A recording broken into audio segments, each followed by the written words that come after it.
With a compelling price, the OnePlus X hopes to marry the features of their most recent flagship with the value of their first offering. And with a design overhaul, it seems they may have been able to do it. But is this the phone for you? It's time to find out because it's Joshua Vergara from Android Authority. What's going on, everybody? And this is the OnePlus X.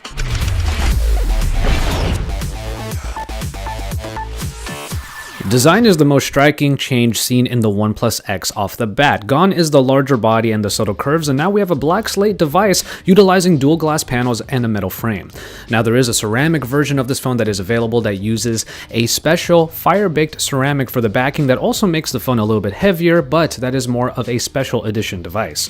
So what we have here is the Onyx edition that utilizes glass primarily. Starting with the metal frame, there are a number of micro cuts in it that help a lot with the handling. They don't necessarily scrape the skin by any means, but they are very easily felt when gripping the phone. All the buttons are on the right, with the power button below the dual SIM and now micro SD capable tray and the volume rockers. And opposite all of that is a returning feature from the OnePlus 2, the alert slider. On the bottom, OnePlus does return to the micro USB charging port, and there are two grills here, but only one of them houses a speaker. And if you look really hard, you can see the markings of capacitive keys underneath the 5-inch screen, which are really close to the bottom and take a little getting used to in terms of actually reaching them.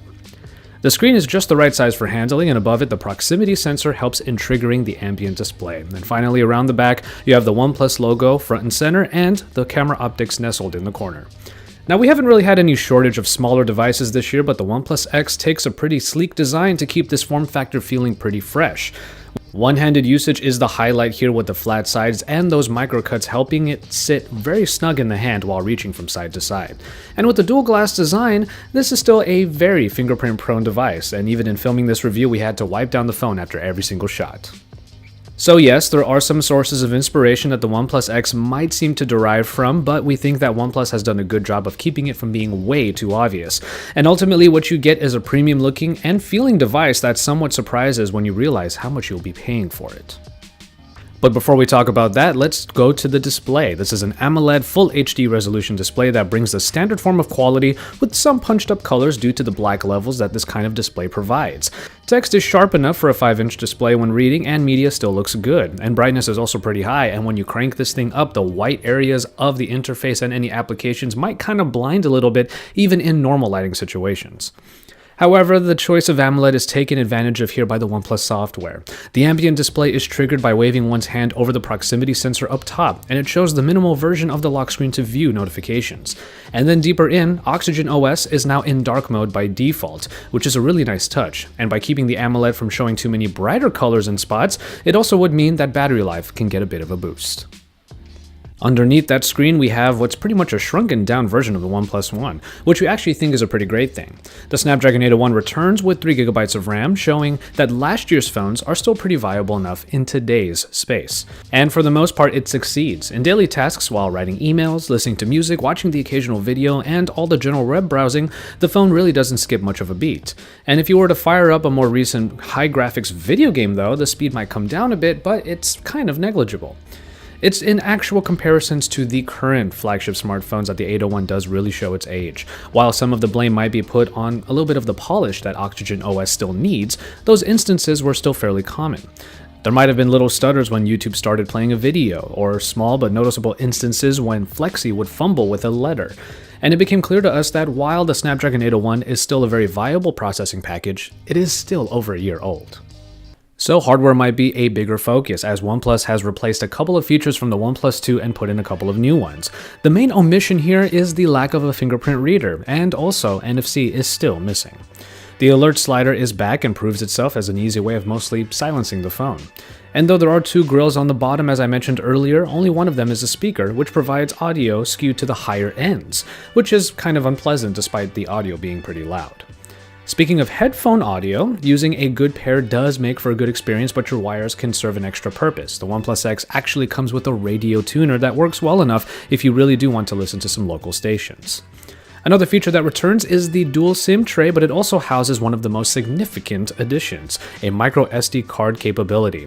One of the trays can now house a micro SD card for expandable storage, which really helps because the 16GB of onboard storage runs out pretty quickly.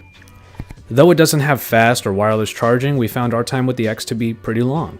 Getting 3 hours of screen on time might seem standard, but then when you factor in the price of this phone, it actually is pretty nice and a little bit above average. Though it is important to mention that we got that screen on time when using the phone on a more moderate scale. Standby time is actually pretty good on the phone as well, but we give a lot of credit to the ambient display and the dark mode leveraging the AMOLED display very well. Now, this one part I did want to leave until the end. There is a problem when it comes to the mobile data bans on the OnePlus X.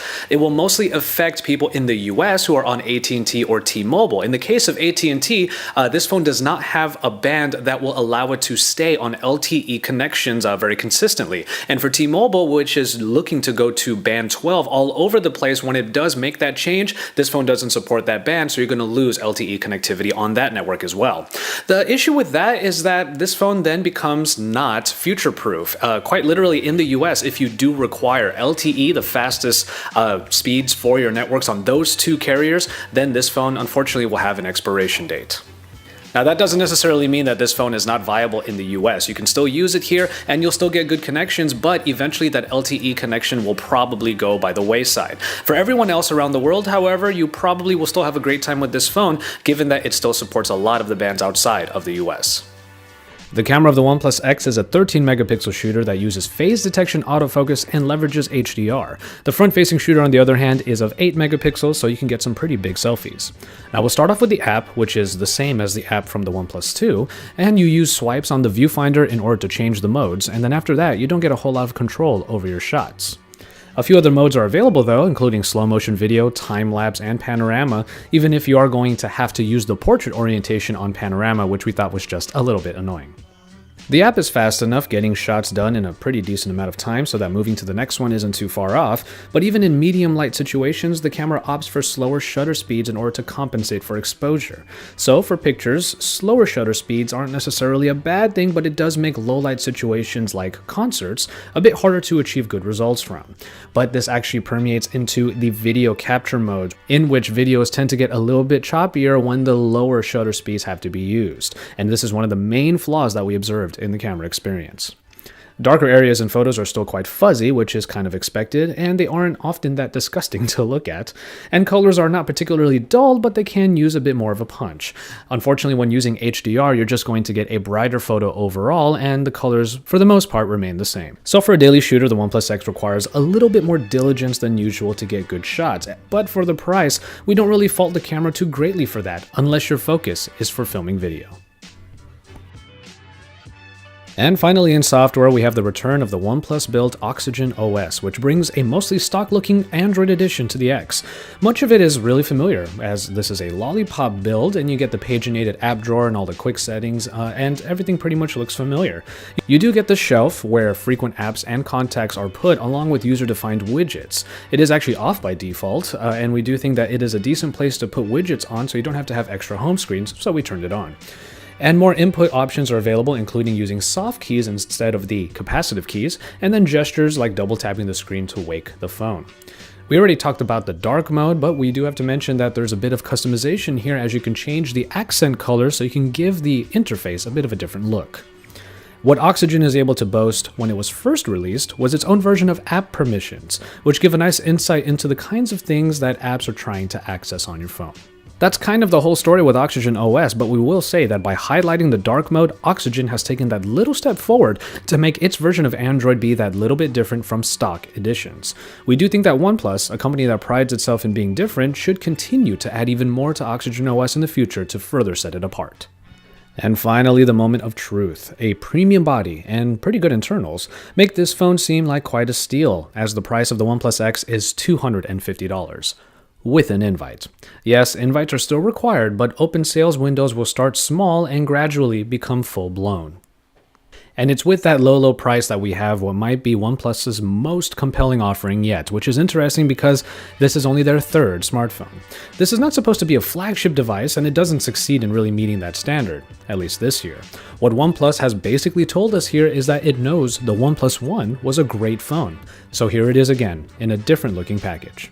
We think that this is an actually pretty great phone, but that sentence has almost always ended with the phrase, "for that price."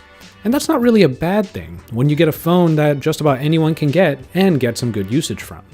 No, it isn't future-proof by any means, and for users who need LTE, it might expire sooner rather than later. But for now, this is one of the best bang-for-buck phones we've had all year.